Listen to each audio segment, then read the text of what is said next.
And I guess I'm going to be focusing on the idea of lost wood, which is something that's more of a small ball bowling league or bowling variation consideration, although it might have its uses in 10-pin bowling too. The lost wood statistic is basically any frame that a bowler scores less than 10 in. The reason this pertains mostly to small ball bowling is because you get 3 balls in the game. Strikes are not as abundant, and that third ball often comes into play with the difference between winning and losing a game for a team. And also, bowlers who want to improve their average can focus on getting as many pins as they can on the third ball instead of just half-heartedly shooting at the object pins.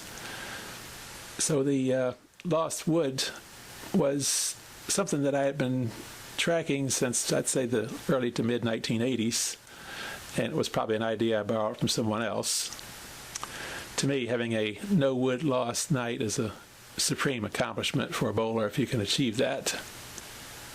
So the lost wood stat came into play in the Maryland Suburban Traveling League when I started inputting the frame-by-frame scores for the bowlers and the team matches off of the plastic telescores and not just the final score from the summary sheets.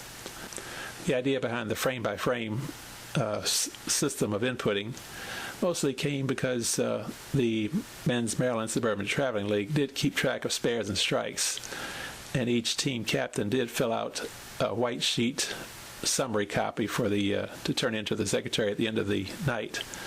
And very often the spares and strikes for at least one bowler in a match would not match between the two captains' tallies, so I had to go back to the telescores and count up which was the correct amount of spares and strikes, and sometimes neither captain would get it right.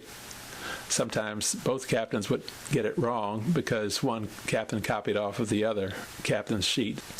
So after about a year doing this, having to backtrack and double check the tallies of the marks when there was a discrepancy between the two captains, got to the point where I just figured it was easier to just develop an input system in which I just entered the frame-by-frame totals and marks off of directly from the telescores rather than depending on the captains to get the marks right.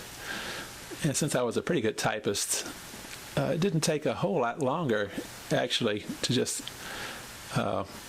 directly input from the telescores because I never had to slow down. I would just input the telescores bowler by bowler, frame by frame, and move on to the next one and not have to worry about stopping the process of inputting a score and then having to go back and double check. So that frame by frame process yielded other perks, such as you could count the average count per spares or average count on strikes for a bowler. You could count the number of 7 boxes a person had, or number of 9 boxes, or 10 boxes.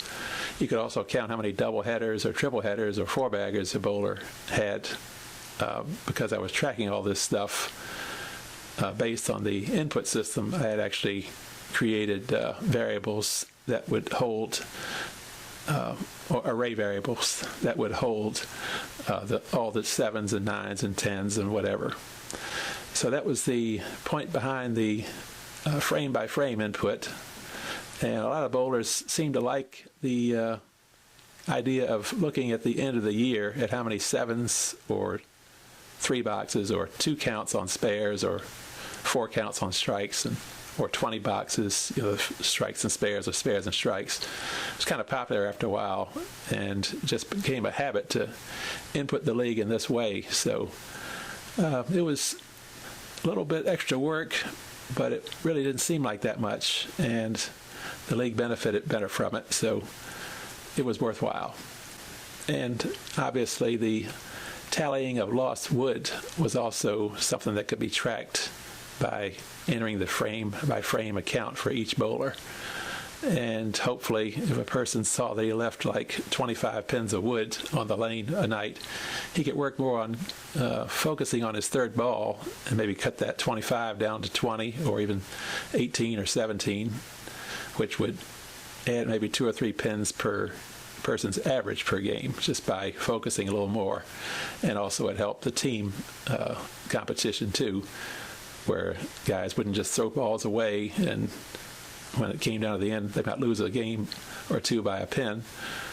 And yeah, then you could always look back at balls you threw away. So that was the idea behind the lost wood in conjunction with the frame-by-frame input system.